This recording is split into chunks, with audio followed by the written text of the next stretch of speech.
When you think of quirky 3D platform games with a distinct European flair on the Nintendo 64, then you'd probably be thinking of Rayman 2: The Great Escape. It was a game which is pretty much universally loved, showcased another example of a great 2D to 3D jump for a series, and to this day is still one of the most enjoyable platform games on N64. But what if I told you Rayman 2 had a secret sibling? It lurked in the shadows in development hell for many years, was panned critically on its release, and to this day remains a dark stain which only seems to exist in the minds of the most dedicated of gamers. After all these years, it's finally time to dive into Tonic Trouble, Ubisoft's most bizarre creation of this generation of consoles. Tonic Trouble began pre-production in 1996 and was to be the first game by the newly formed Ubi Soft Montreal. A brand new game engine was created for the jump into 3D at a staggering cost of $4 million and over 18 months of hard work. To say that Ubisoft was reliant on this engine being a success was an understatement. With the game's new engine up and running, Ubisoft's new project was stacked with an incredibly large team of over 100 staff members. For an N64 game that would have been insane, but the reality was that the game was always planned to be a multi-platform release from the beginning. What makes this title so bizarre is that around the same time Ubisoft were also working on bringing Rayman into 3D. After the sleeper success of Rayman, and with an expensive game engine, it was a race against time to get a return on a significant investment, and Rayman 2 was expected to be big business for Ubisoft. For Ubisoft Montreal, however, going up against an established franchise now would be tough. They needed some unique and differentiating elements to their game to try and make it look unique when showcased next to Rayman 2. The design document was to have this title focus more on the adventure and exploration elements, whereas Rayman 2 would have an out-and-out action platform style to it. They wanted the player to explore the world here in more detail, consider their approaches to puzzles in a more tactile way, and to not just treat this as a traditional collectathon title. In terms of the N64 version, the game was early planned to support cooperative multiplayer modes for the story, and also to have expansions planned for the N64 DD. Now naturally this was later pulled as the designers struggled to work in the puzzles which required multiple solutions, and the N64 DD was still in a technical demo stage at this point when they announced it. The game went through multiple name changes, including being known as Ed and Head, but it was finally decided to be called Tonic Trouble after a contest to come up with the final name was held in early 1997. The game was previewed, and the Christmas 1997 release window was also announced at that time. I remember way back in the day seeing screenshots for this weird looking game and actually looking forward to being able to play it, because visually there was really nothing else like it being shown off at the time. Of course, as the months went by, the delays began to rack up one after another in very short succession. With the game being pushed back to 1998, it gave the press more time to take a deeper look at the game, and this is when the concerns started to grow after a disastrous looking build was shown at E3 that year, which had terrible frame rates, it looked seriously buggy, and the animation was way off the mark for pretty much everyone who saw it. Somehow, when new builds of the game began to ship for the press later that very year though, much of these issues had been cleared up. Sure, the game was running well behind schedule, but by October in 1998 the game was being shown off at the Tokyo Game Show. The problem was that due to the delays, it was being shown alongside Rayman 2, a game which had been running on track. The plan was always for Tonic Trouble to arrive well before Rayman 2, and the problem now was that its main competitor was from the very same company and it looked far superior. With a few more delays to polish up the game, Tonic Trouble landed on Nintendo 64 in the summer of 1999, more than 2 years after its initial planned launch date. More worryingly though, Rayman 2 was coming to N64 in October that same year. Tonic Trouble would need to hit the ground hard and get some seriously strong reviews to save it from being crushed under the monstrously good previews for Rayman 2, which were already starting to come in by that point. So this brings us to Tonic Trouble, one of the most recognisable N64 games ever made, and one of the more unique to play also. It's a 3D platform game at its heart, but I will admit that it does contain some interesting elements to help distinguish it itself amongst its peers on the console. The game's storyline is simple and quirky, and you'd expect nothing less coming from the historically unique minds at Ubisoft. Ed, the purple Rayman looking character, is a janitor on a mothership, and he's going about his day-to-day chores and hunts a bug which leaves him feeling exhausted. Becoming a little thirsty from his exertions, he picks up the safest possible drink, an unmarked and unidentified liquid that just so happens to be laying around. This mysterious drink is spat out, the liquid starts making things go crazy, and a trapdoor opens, causing the mysterious Tonic to fall to Earth, land in a river, and basically make all hell break loose. More worryingly though, Grögh, the Viking looking dude who is partial to the amber nectar, also takes a swig and suddenly becomes super powerful, and this allows him to take control of the planet. Now if you played the PC version of the game, you may be thinking, hang on a second, that's not how the game starts. And you'd be right. See, the N64 version has a slightly simpler, and dare I say it, more Nintendo friendly intro than that of the PC version, which involves Grögh getting kicked out of a bar for not paying his tab, and there's also a weird love triangle bit which involves Ed, but I digress. I much prefer the N64 intro, so that's where we're going to continue from. Ed is recruited by the mysterious looking Agent XYZ to help get the antidote, and he's tipped off to meet the Doctor and his daughter back on Earth, who will be able to help him further.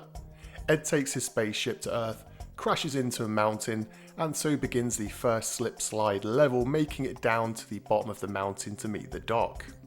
After meeting Doc, you're given a series of item fetch quests which help him rebuild his catapult machine to help you reach the final world. Phew. Now, I will say that you certainly can't disagree with the fact that Ubisoft love coming up with utterly bizarre stories here. When I actually look at it, the European developers for the N64 actually came out with so many weird and wonderful stories, and games such as Tonic Trouble are no exception. The main hub world is broken down into smaller areas, and these areas create an interconnected world for you to explore.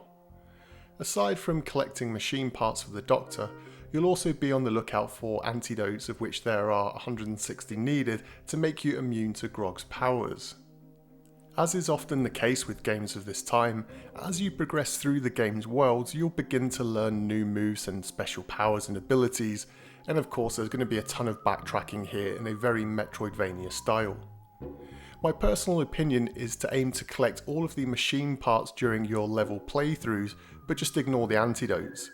This is because you'll find it much simpler to do a final sweep through the game to collect all of the antidotes once you've got all of the movement abilities unlocked before going on to take on the final boss.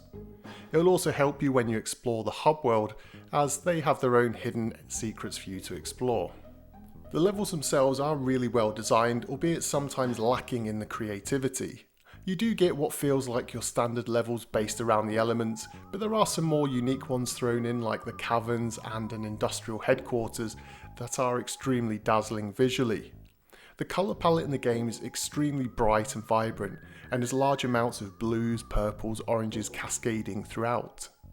It gives the game, along with its art direction, a very distinct look. There's no perfectly square buildings or rooms here. The pathways all twist and turn. Corridors will quickly narrow and then open up to reveal large halls with pools of water. Everywhere you look in the game, you'll be greeted with something unique and unseen in any other N64 title. The character designs are more of a mixed bag, however. Whilst the supporting cast of characters like Grögh and the Doc are well designed, and there's a lot of personality to them, Ed himself just comes across as an uninteresting goofball who can never step away from being in the shadow cast on him by Rayman. No matter how much you enjoy this game, you'll never stop seeing Ed as a poor man's Rayman. It doesn't just extend to the character design, however. The levels themselves are not really much of a challenge. The combat in the game is pretty non-existent, and aside from a few key enemies you need to dispose of, you could pretty much play the entire game as a pacifist. That wouldn't be a bad thing if the game's puzzle elements were done well, but aside from one or two, maybe needlessly difficult floor sliding puzzles later in the game, there's nothing here that will challenge even a casual player. Now, to give the game some credit here, if it hadn't met its original release date of being one of the console's first platform games, then it may have fared much better. But being released so many years late, game design on the N64 and in gaming in general had come on a long way since then. The puzzles here could have cut it a year or two prior, but by this point games like Banjo-Kazooie had already set new standards. All of this leads to a game which is just far too easy to complete. I'd expect that your average player could polish off the game in under 7 hours, including collecting all of the antidotes needed, the machine parts, and taking down the final boss. For someone who plays more regularly, I'd seriously believe that you could do this in less than 4 hours start to finish on your first playthrough. It will really depend on what you want out of the game when you go into it. For a change, having a simple, easy to play title that can be completed in 1 or 2 sittings actually sounds really refreshing. It's also an enjoyable experience. You'll rarely get challenged during your playthrough, and aside from maybe 1 or 2 points, you won't get stuck either. If that's what you want, then this may be a great game for you. But if you're after something to get your teeth stuck into, to maybe scratch that deep 3D platform itch after completing games like Banjo-Tooie or even Rayman 2, then you'll be disappointed with this. The writing and funny moments in the game are interesting the first time you see them, but there's really no replay value here. Once you've seen the credits roll, then I can't understand why anyone would need to return to this game unless you're wanting to speedrun it. For runners though, you typically want a game with reliable and responsive controls, and things are a bit hit and miss here. I feel the responsiveness is definitely there, but overall the control method just doesn't feel intuitive or ever comfortable when you're playing it. The jumping has a strange speed to it, where the second half of your jump almost speeds up a little bit, and it makes timing jumps needlessly tricky. Other moves like pogo stick bouncing, flying and shooting your P-gun never feel intuitive. The flying is especially fiddly, and something which I think is unforgivable, especially when you consider that there's an entire world in the game that is 100% flight based. The physics in this world are a mess, and you'll spend needless amounts of time here just on dying stupidly. A big redeeming quality of the game though comes in its sound department. I know there was a great deal of time and many composers and engineers who worked on this specific element of the game, and it really shows. I wouldn't describe the soundtrack as being ambient in the style of Aphex Twin, but I would say it isn't really trying to make you remember it either. The soundtrack is just subtle. It doesn't become distracting, but when you notice it, it's there for all the right reasons. Maybe you've just stopped moving whilst you figure out a puzzle, or you're taking a break after an intense platform section. It's in these still moments in the game when you allow yourself to listen that you'll find it's an incredibly well crafted score. Overall though, Tonic Trouble is a hard one to recommend. Did I enjoy the game? Well, absolutely. It was the kind of game I was hoping to play at that time. But at the same time though, I just wish I was playing Rayman 2 instead. Tonic Trouble was stuck in a very difficult position. They would never delay the release of this game to after Rayman 2 because it would look and play extremely outdated. But by releasing it so late, most sane people would have just held on for Rayman 2, which was an established title by this point and was arriving just months later.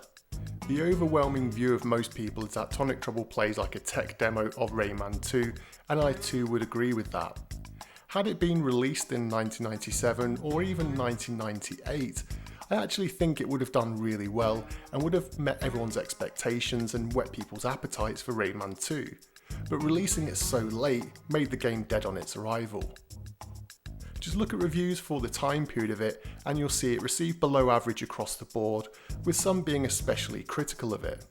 Remember, at the time that they were reviewing this back in the day, they were also playing final builds of Rayman 2, readying their reviews, and so the contrast is absolutely stark here. But as always, what do you think? Would you have scrapped the game entirely and had the team focus on creating an expanded Rayman 2 for N64, or would you have doubled down on staff and pushed the game out earlier to give it breathing space between this and Rayman? Dare I say it, but would anyone have pushed back the release of Rayman 2? Remember, the N64 release of Rayman 2 was the first on any platform, and so perhaps pushing it back wouldn't have done so much harm. But as always, let me know your thoughts and feelings, comments and opinions down below. And until next time.